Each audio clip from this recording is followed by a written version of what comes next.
My daughter, Sarah Alea Shalom, was in her last day of the midterms tests.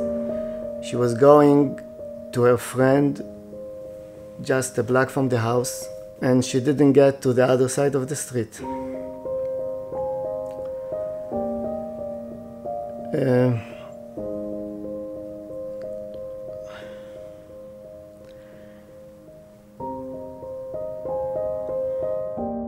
A few years ago, my father went missing. We had no idea where he was. The detectives and others who were assigned to the case, I think they worried that we as a family wouldn't have anybody to, help us along, wouldn't have anybody to guide us, so to speak.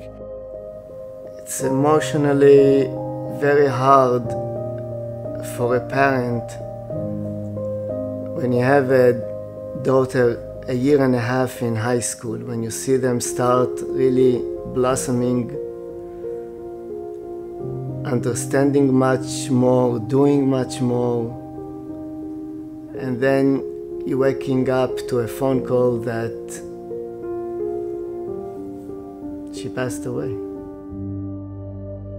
Misaskim coordinated a major search in an effort to try to find my father, to go and search different neighborhoods where he potentially could have been, and to literally try to find him. That effort ended when unfortunately he was found having driven into a river by accident. In aftermath, looking at it, just for them being with us and guiding us throughout this difficult time was such a great help emotionally, and beside all the details that needed to be taken care of. My brother passed away on a very, very cold February day, and we were taking his body to Israel for burial. We wanted to have some type of proper send-off at Kennedy Airport, especially for those family members and friends that were not traveling to Israel. In a usual case, this type of gathering is done at the cargo area at the airport, understandably so. But to do that on a February night of 0 degrees would have been very difficult for everybody involved.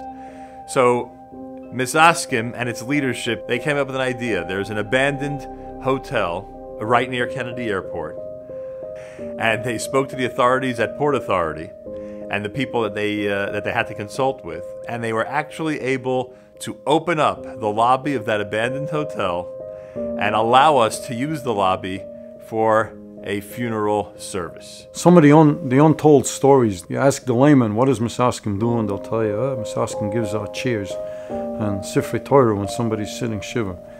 That's probably the last thing that Misaskim doing with a family when we have to deal with them. So as a volunteer, we try to make the mourning process as comfortable as possible and as painless as it could possibly be made in order for them to continue on with their lives. Dealing with notifications, crisis intervention, trying to expedite bodies for burial, trying to help people navigate a legal system when the legal system's involved. Misaskim's on the battlefront to take care of these problems, to try to help these parents, to try to ease their pain through this most trying time of their life. Misaskim is able to step into a situation when it seems nobody else can.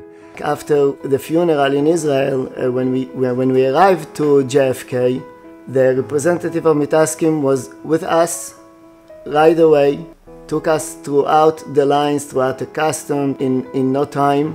It was emotionally such a relief. It is me who ultimately gets the question of why we can't have another air conditioner unit because the warehouse has no. It is me who picks up the broken chairs or the broken tables, who realizes that we have to replace those.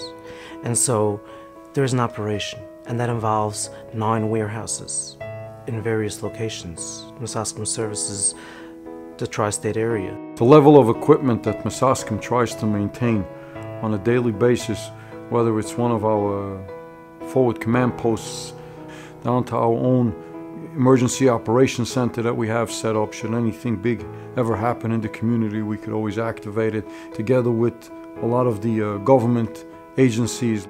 All of this costs a lot of money to do it, and we need the community's help to continue doing it. It costs us approximately $100 for every single oval.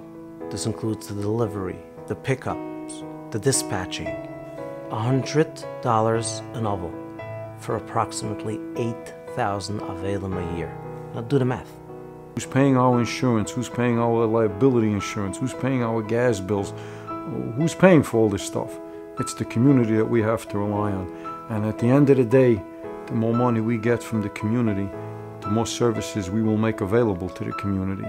The organization of Misaskim put their efforts and connection for us in the community here, and we should be there for them because they need the help. What better cause can we support than an organization that on a daily basis addresses all of these issues and helps the community get through these difficult situations?